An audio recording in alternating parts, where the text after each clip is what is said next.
Radio Clédou, le bonheur du futur, l'avenir sur le potentat des ondes FM.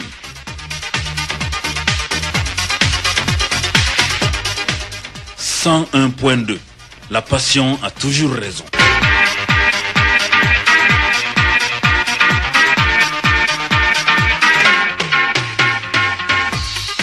La Sotelma Malitel vous donne l'heure.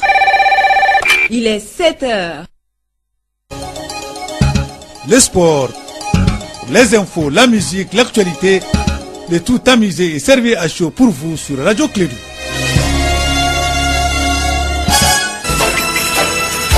Radio Clédou, le journal avec Sotelma Malitel. Mesdames et messieurs, fidèles auditeurs, musulmans croyants et pratiquants, bonjour à vous et bienvenue. Bon réveil, agréable journée, bonne méditation, bonne prière pour le Mali, ce Mali malade, à qui on va prier aujourd'hui dans les mosquées et dimanche dans les églises pour tout simplement retrouver le chemin de la vérité, de la dignité, de l'honneur, de la cohésion, de la stabilité, de la paix et de l'unité nationale. Bienvenue à vous tous. Nous sommes vendredi 29 mars 2019. Il est 7 heures en temps universel. Nous sommes deux dans ce studio. Moi, je m'appelle Guité Abdoulaye Andan. Je rentre en complicité avec Bakary Sekou Cissé. Ça s'appelle le journal, n'est-ce pas Bakary? Oui, merci Abdoulaye. Bonjour à toi, bonjour à toutes et à tous. Bienvenue dans cette édition, la première de Clédou Info. Dans ce journal, nous allons parler une fois de plus des avantages et des inconvénients du franc CFA. Donc, ça sera avec l'ancien Premier ministre Moussa Mara, expert comptable. Il nous donnera donc ses propositions. Et puis, sortir du franc CFA serait-il bénéfique pour le Mali?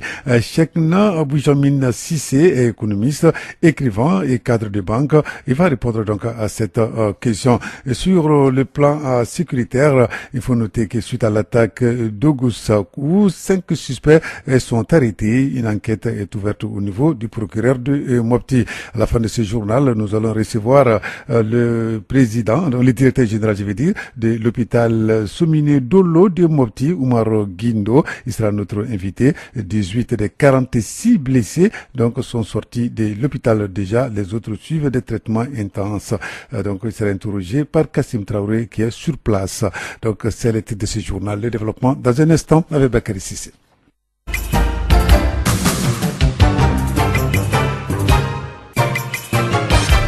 Je le disais tantôt, suite à l'attaque d'Ogossagou, 5 suspects sont arrêtés.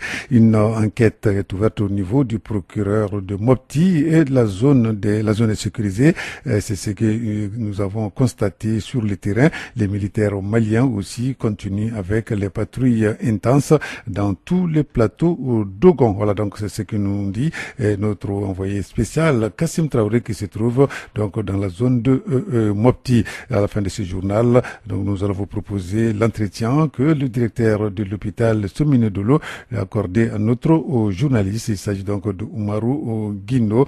Notez que sur les 18 des 46 blessés de Gosakou, donc sont sortis déjà de l'hôpital. Les autres, en tout cas, suivent des traitements intenses. On en parlera à la fin de ce journal avec le directeur de l'hôpital Oumar Guindo. En attendant, nous allons parler du franc CFA. Les francs CFA désignent, vous le savez, la monnaie utilisée par plusieurs groupes de pays en Afrique et dans la zone pacifique. Initialement, franc CFA, qui signifie franc des colonies françaises d'Afrique. Cette monnaie, adoptée le 25 décembre 1945, est émise par la Banque centrale des États de l'Afrique de l'Ouest par les 8 États membres de l'Union économique et monétaire ouest-africaine, à savoir le Bénin, le Burkina Faso, la Côte d'Ivoire, la Guinée-Bissau, le Mali, le Niger, le Sénégal et le Togo. En dehors de la zone IMOA, le franc CFA de la coopération financière en Afrique centrale est émis cette fois-ci par la Banque des États de l'Afrique centrale pour les 6 États membres donc de cette communauté économique monétaire de l'Afrique centrale, à savoir le Cameroun, le Congo, le Gabon, la Guinée équatoriale, la République centrafricaine et le Tchad, en plus donc des archipels des Comores. On parle donc des avantages et inconvénients du franc CFA avec l'ancien Premier ministre Moussa Mara. Moussa Mara est expert comptable. Les propos sont recueillis par Etienne Yari. Bon quand même de savoir qu'il y a du bon et du mauvais dans le franc CFA. Si on doit raisonner strictement économiquement. Ce qui est bon dans le franc CFA, c'est d'abord c'est une monnaie qui maintient la stabilité des prix. Si vous regardez par exemple au Mali, ces dernières années, 10, 15 dernières années, on a une certaine stabilité de prix. Le prix du pain est à peu près pareil, le prix du sucre est à peu près pareil. Il peut y avoir quelques augmentations dues à la proximité du Ramadan ou aux fêtes ou autre, mais c'est à peu près pareil. C'est le franc CFA avec son système de gestion qui permet la stabilité des prix. Deuxième élément qui est positif, c'est qu'il nous inculque en termes de gestion monétaire une discipline. Parce que la monnaie, comme dans beaucoup de choses, si on est discipliné, on peut avoir de bons résultats. Si on est organisé, on est discipliné.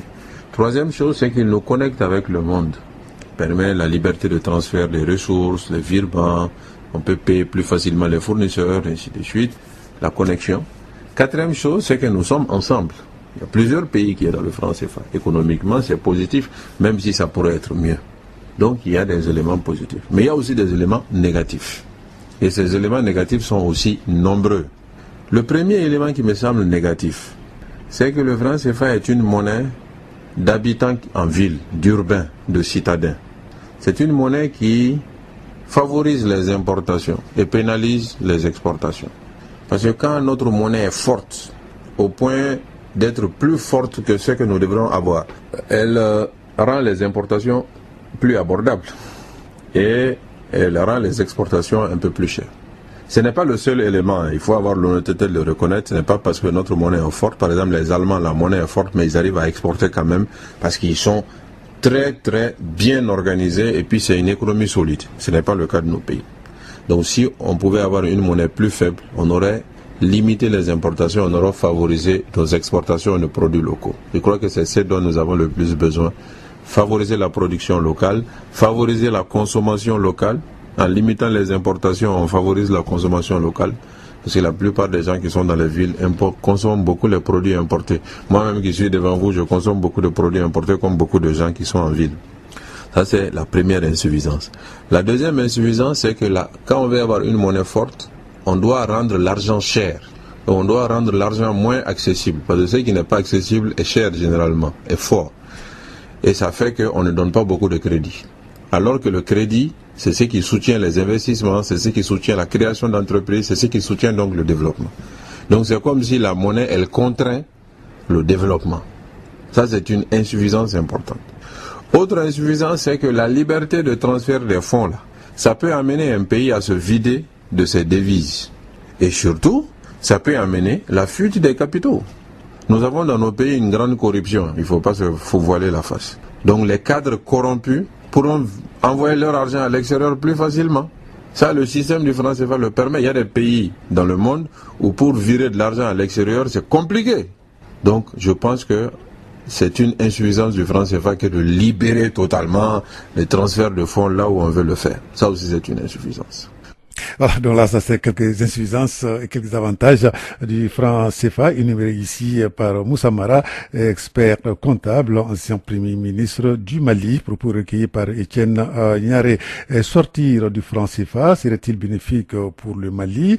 Cheikh Na Bounajim Sissé est économiste, écrivain et cadre de banque.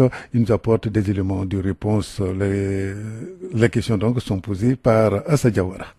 Écoles. La première école pense que la monnaie est neutre, que c'est la politique plutôt économique, la politique budgétaire qui doivent s'occuper. Et puis, il y a une deuxième école, qui est une école keynésienne, qui pense que la monnaie n'est pas neutre dans l'activité économique. Je fais partie de ce courant de pensée qui estime que la monnaie n'est pas neutre. Donc, avant de dire de sortir ou de rentrer, il faut savoir, et c'est pour ça qu'il est important que ceux qui maîtrisent ce sujet-là puissent en parler et pour pouvoir donner la bonne information à la population. Donc, le sujet n'est pas pour ou contre le franc CFA.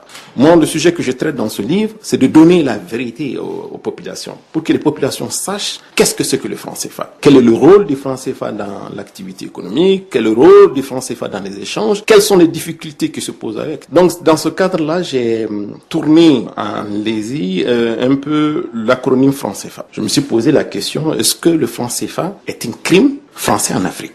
Sur ce point-là, j'ai fait observer que le maintien de l'acronyme franc CFA, avec sa ancienne dénomination qui est un franc des colonies françaises d'Afrique renvoie à un passé douloureux. Même les dirigeants français reconnaissent que la colonisation a été un crime contre l'humanité, un crime abominable qui a assujetti des populations. Et donc, sur ce plan-là, il était important, ne serait-ce que sur le plan du symbolique, qu'on puisse changer de nom d'acronyme. Mais ça n'a pas été fait. Et aujourd'hui, la jeunesse africaine refuse tout ce qui les ramène en arrière par rapport au passé esclavagiste, au passé colonialiste de leur pays. La deuxième chose, c'est que le franc CFA, dans son usage, vous et moi, etc., en tant qu'usagers, mais aussi les entreprises, ont des difficultés par rapport au franc CFA. Et sur ce plan-là, j'ai dénombré 8 étrangetés, c'est-à-dire 8 curiosités du franc CFA. Et pour garantir le franc CFA, il y a 2 mécanismes qui sont utilisés. Le premier mécanisme qui est utilisé, c'est le taux de couverture de l'émission monétaire.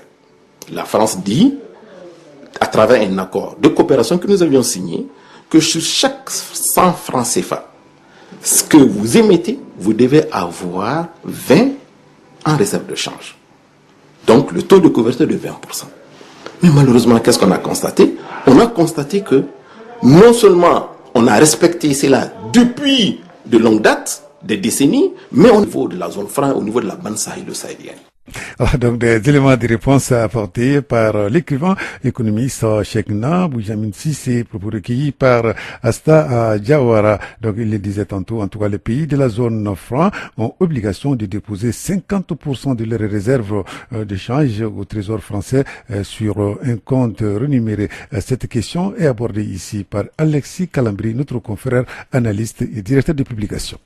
Le franc CFA, comme c'est géré actuellement, est une vaste escroquerie. Vous avez 2 points de vue. Le franc CFA est géré par la Banque de France pour tous les États africains. Pour que nous ayons un franc CFA, il faut que nous déposions plus de la moitié en contrepartie au trésor français. Et cette contrepartie est en or. Ça veut dire que si vous voyez 100 francs CFA en circulation, ça veut dire que nous avons déposé plus de 50 francs CFA d'or au trésor français. La France place cette somme et ce qu'elle gagne, elle ne nous le donne pas, premièrement. Deuxièmement, pour imprimer un franc CFA, nous payons 25% de 1 franc CFA en euros à la France. Si on veut imprimer 50 millions de francs CFA, la France ne va pas dire quelle est la capacité, mais elle va juste dire, ok, vous voulez 50 millions de francs CFA, vous me payez 25% de 50 millions de francs CFA en euros. Donc, je pense que pour toutes ces raisons, il y a lieu de remettre en cause l'accord. Donc là, c'était Alexis Calambri, notre confrère analyste et directeur de publication sur les francs CFA. Clé de Info, première édition.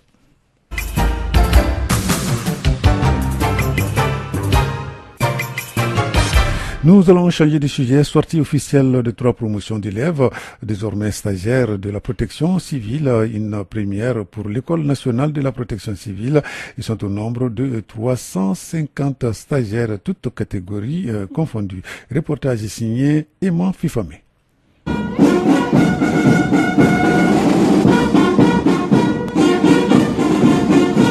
Ils sont 171 filles et 239 garçons. Pendant 4 mois, ils ont reçu une formation professionnelle d'équipier, de chef de groupe, de formation spécifique qui concerne les élèves techniciens.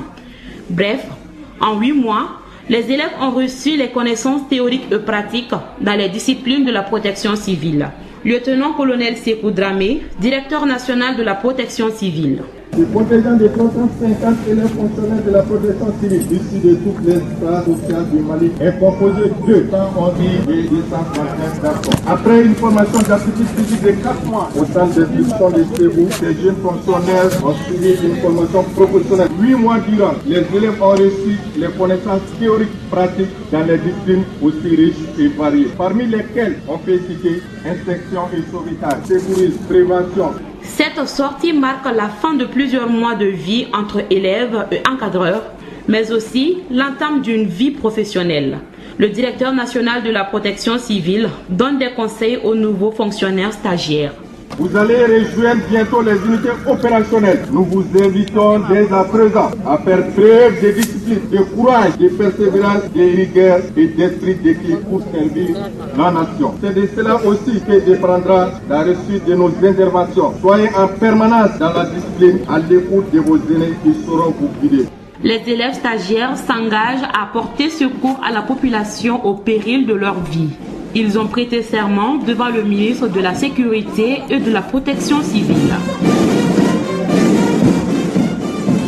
Alors, donc c'est son reportage par rapport donc à la sortie de ces promotions au niveau donc des sapeurs pompiers. Donc un mot sur l'actualité internationale avant de retrouver la page invitée. En Algérie, une nouvelle journée de manifestation est prévue aujourd'hui dans tous les pays. Cette semaine encore, l'enjeu est important puisque le chef d'état-major a demandé à ce que le Conseil constitutionnel applique l'article 102 et déclare le président inapte à exercer ses fonctions, une demande pour l'instant qui n'a pas été suivie d'annonce.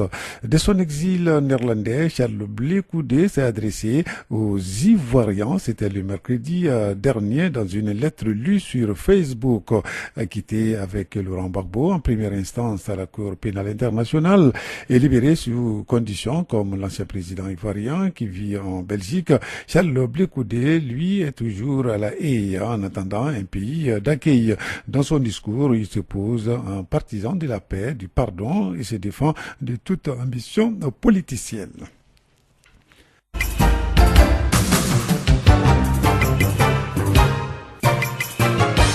Nous arrivons maintenant à la page invitée de ce journal. À 7h passées de 15 minutes, je le disais dans les titres, 18 des 46 blessés de Gossagou sont sortis de l'hôpital. Les autres suivent les traitements intenses.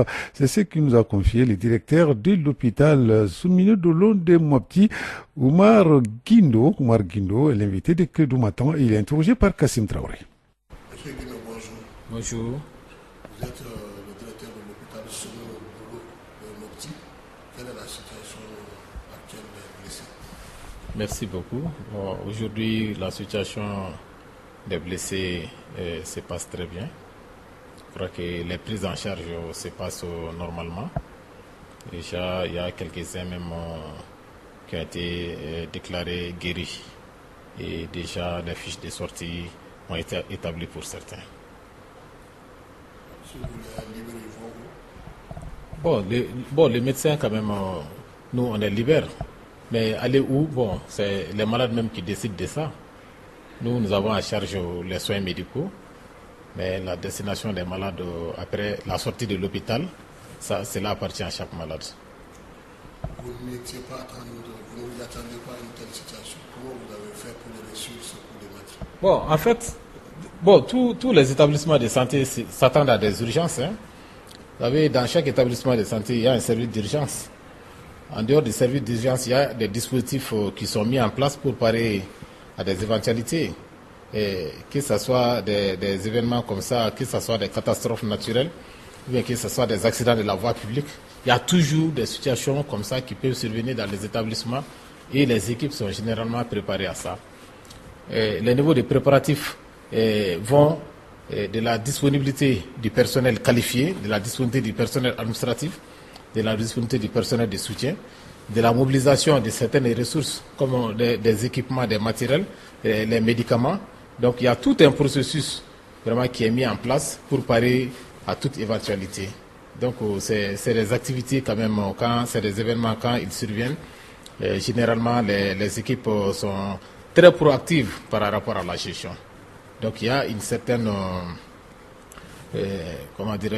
habitude qui est créée par rapport à ça. Oui. On sait qu'il y avait beaucoup de types de blessés, certains à la machette, d'autres par des traumatismes. Quels sont les cas les plus graves et quelle est la suite réservée par rapport à ce qui reste chez vous ici? Bon, on a reçu au total 43 blessés. Sur les 43 blessés, il y avait 23 femmes, il y avait 20 hommes. C'est généralement des blessures par arme à feu. C'est le terme générique que nous utilisons. Et c'est des cas de fractures que nous avons reçus, quelques cas de brûlures, quelques cas de plaies, donc par pénétration des balles aussi, Donc on a vu des cas, les balles sont pénétrées puis ressorties. Donc bon, Dieu merci, ça va. À ce jour déjà, il y a 18 qui ont été libérés sur les 43. Donc généralement c'est les cas de fracture qui restent toujours sous traitement.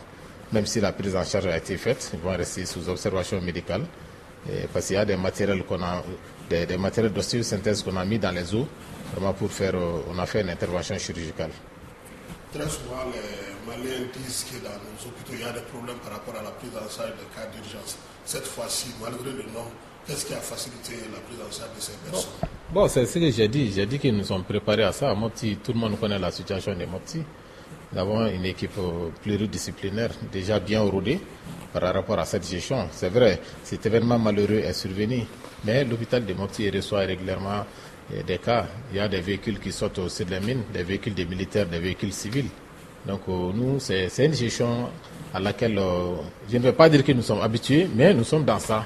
Et Dieu merci, ça se passe bien. Cela se passe bien, d'autant plus que vous allez voir rarement qu'on a même des malades à Bamako. Tous les malades sont pris en charge ici à 100% à travers les RAMED et à travers une équipe médicale à 100% malienne. Donc ceci est extrêmement important. Nous avons à peu près une quinzaine de chirurgiens, et toutes spécialités confondues, vraiment qui font ce travail et de façon vraiment formidable. Vous avez un mot pour conclure cet entretien?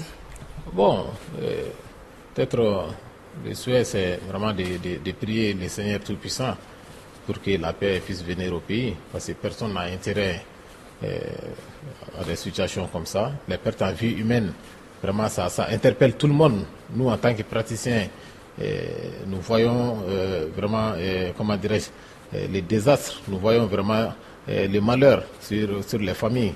Donc ceci n'est pas facile. Il y a des gens qui ont perdu une partie de leurs parents et l'autre partie est hospitalisée à l'hôpital ici. Donc vous voyez, c'est partagé entre les deux, c'est un peu difficile. Bon, c'est vraiment prier le Tout-Puissant Allah vraiment pour que vraiment, les Maliens retrouvent la paix et la stabilité vraiment qui nous est connue. Merci. Voilà, donc là, c'était l'invité de Clido Matin. Il s'agit donc de Dr Omar Guindo. Il est le directeur de l'hôpital Soumine Dolo de Mopti. Il est interrogé par Kassim Traoré, donc vous l'avez bien compris. Donc 18 des 46 blessés d'Ogoussagou donc sont sortis de l'hôpital. Les autres suivent encore des traitements intenses. Voilà, donc là, c'est l'information générale. Voilà, c'est tout pour cette édition, la première de Clido Info. Merci de l'avoir suivi. Vous allez rester avec nous dans un instant. Ce sera la rubrique Elect sur notre antenne.